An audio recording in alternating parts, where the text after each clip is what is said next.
பார்த்தீங்கன்னாக்கா சோமாஸ்கந்தர், சந்திரசேகரர், தட்சிணாமூர்த்தி, நடராஜா, கல்யாண சுந்தரர், இப்படி ரிஷபாரூடர்னு 25 ரூபங்கள், உமாமகேஸ்வராதி பஞ்சவிம்சதி லீலா விக்கிரகம் அப்படின்னு சொல்லுவாங்க. அப்படி அந்த ஒவ்வொரு மூர்த்தத்துக்கும் ஒவ்வொரு விதமான பலன்களானது கிடைக்கும். அப்படி பார்க்கும்போது சுவாமியே கல்யாண மூலத்தில் இருக்கார் இந்த சுவாமி. அது இந்த க்ஷேத்திரத்தினுடைய விசேஷம். இதே மாதிரி பார்த்தீங்கன்னாக்கா திருமணஞ்சேரி அது மாதிரி சில க்ஷேத்திரங்கள்லாம் உண்டு. அப்படி இந்த சுவாமி பிரத்யேகமாக ஒரு கல்யாண சுந்தரேஸ்வரர்னே பேர் இந்த சுவாமிக்கு. அதனால தான் பார்த்தீங்கன்னாக்கா அம்பாள் வலது பக்கத்தில் இருப்பாள். இதே சந்திரசேகரர், நடராஜாக்கெல்லாம் பார்த்தீங்கன்னாக்கா தியாகராஜாக்கெல்லாம் அம்பாள் இடது பக்கத்தில் இருப்பாள். கல்யாண கோலத்தில் இருக்கிறதுனால சுவாமிக்கு வலது பக்கத்தில் அம்பாள் இருப்பாள். அப்படி இந்த சுவாமியை நாம் வேண்டும் பொழுது நிச்சயமாக திருமணமானது கண்டிப்பாக நடைபெறும் அப்படின்றது ஆகமத்தினுடைய வாக்கியம்.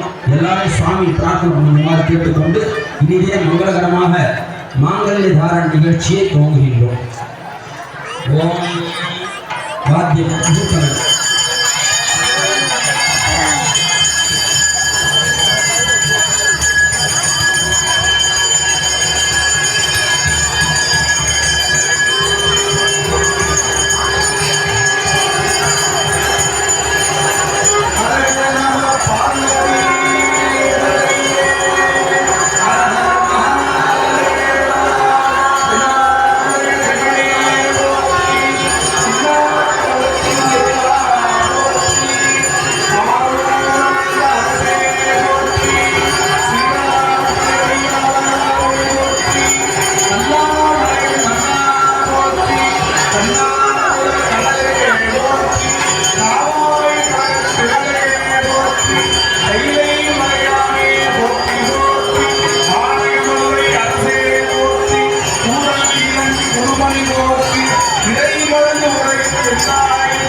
குற்றமற்ற சிவனாக்கு குண்டலமான குறும்பெருமானுக்கு குடையானாய் பாம்பே.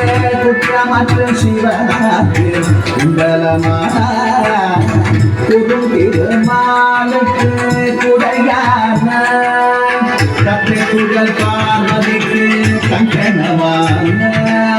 கற்றை குழல் பார்வதிக்கு கங்கணமானாய். கரவாமல் உள்ளம் அழித்தாடுவாங்க.